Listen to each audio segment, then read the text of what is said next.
And here's another article. It's to do with Agenda 21. Now, Agenda 21 is agenda for the 21st century. And all the major countries of the United Nations signed on to this agenda, along with Kyoto and all the other big moves they're going to put on the public. Moves that the public are pretty well oblivious of as they play themselves and follow the Hollywood crowd to see who's in the sack with who. Big, big things are happening. And as I said before about the big industrialized cities that were thrown up, and I mean thrown up, for the British and European industrial areas and the American ones, they want people out of them now because their job is over. And they want to move mass amounts of people into certain habitat areas. That's the Agenda 21 plan. This is an article from a Scottish magazine, and it's from thescotsman.com, actually, 13th of August 2008, by Jerry Peave.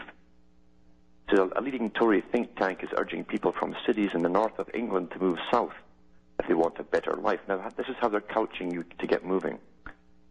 Cities such as Liverpool are beyond revival, and millions of their residents should move to London. I'll repeat that. Millions of their residents should move to London and the southeast instead. And I'll continue with this particular article after this break.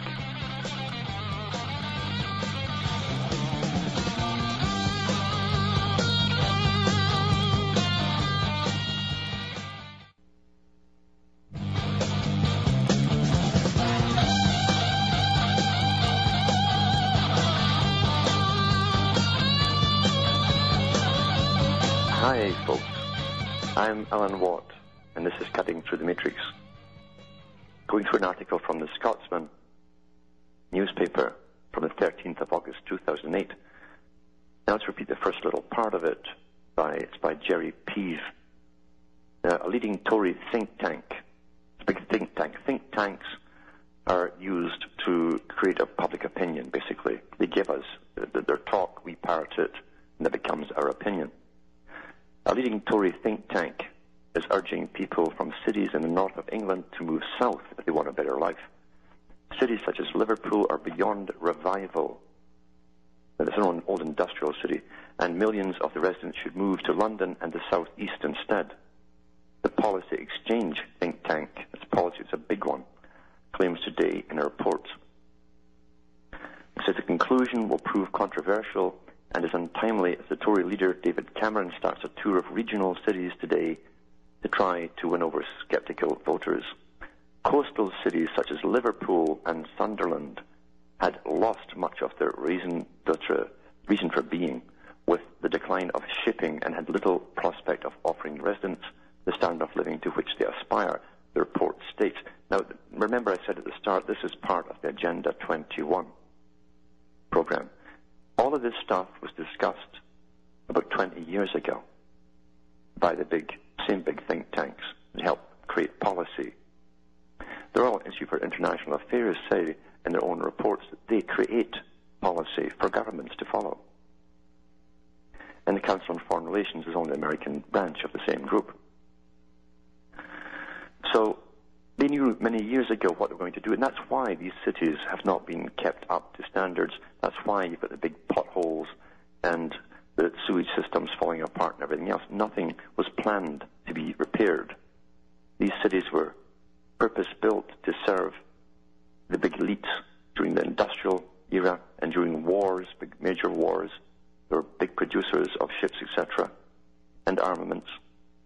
And they have no purpose now because all of manufacturing is over in China. They knew this would happen when, from the GATT treaties and the other treaties they signed to allow them to ship their factories wholesale over to China, they knew what would happen back home. And they called this a service economy, where the countries would be left, like America and Canada, just passing things around that are sent into the countries. That's what a service economy is. So, it goes on to say here, it was time to be realistic about the ability of cities such as Manchester, Leeds and Newcastle to regenerate struggling neighbours such as Liverpool, Bradford and Sunderland. No one is suggesting that residents should be forced to move. Ha ha ha.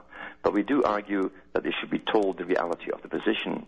Regeneration in the sense of convergence will not happen because it is not possible, the authors conclude. The university cities of Oxford and Cambridge were well placed to become economic powerhouses, the report argues, like the industrial north in the past. What a joke that is. Because how are millions of people going to go into already overcrowded cities?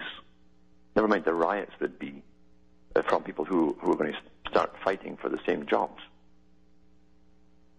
And never mind them all being squeezed together, all fighting to rent apartments and escalating prices with their own economy falling through the floor. It says here, the authors included Tim Lunig, a lecturer in economic history at the London School of Economics.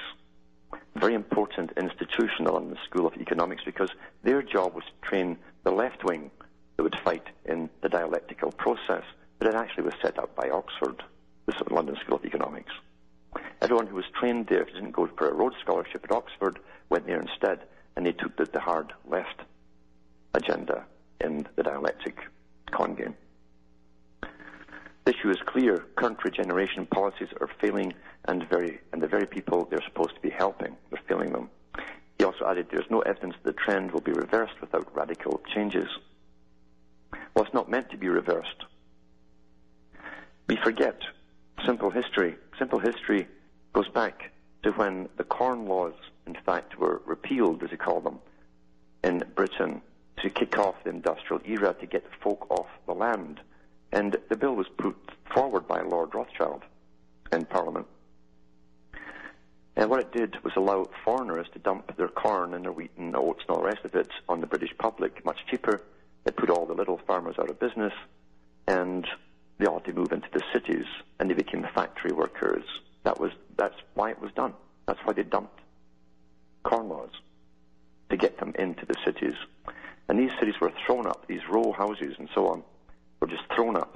People were squeezed into them, and they lived one hellish existence, working 16 hours a day, sometimes 18 hours a day. 16 was normal. They even had discussions in the late 1800s, early 1900s, about giving them time off or shorter working hours. And the elite were so worried that if the short working hours, they might start talking with each other and complaining and protesting. Big, big debates about this. They don't trust the public, you see. The public have a function, and that's to serve them and their agenda. And therefore, we're seeing this start of what they're not mentioning here, which is Agenda 21. That's the policy for Agenda 21. And we're going to see a lot more of this across the whole Western world, and Canada, and the States as well. I've already mentioned that in Canada, especially in places like Ontario, they're going to double, maybe quadruple the taxes to get people off the land, to get them moving into the cities from the rural areas. Agenda 21. Read it up. It's a massive document. Back with more after this break.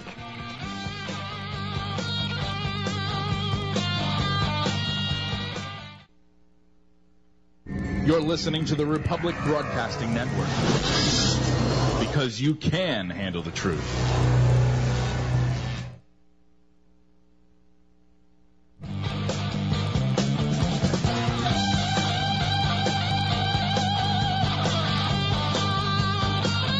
Hi, folks. I'm Alan Watt. This is Cutting Through the Matrix.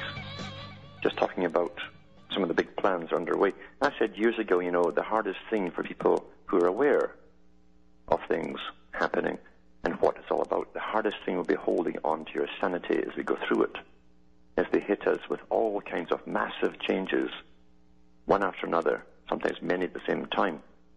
And this was mentioned by H.G. Wells in his book, Shape of Things to Come, where this scientific elite that creates the new world system and living in their big ivory towers have the mob down below who actually asked them and begged them to stop the changes. They had nothing that was normal to hang on to anymore. And there's always new changes coming along, because this whole evolution, religion, is based upon having challenges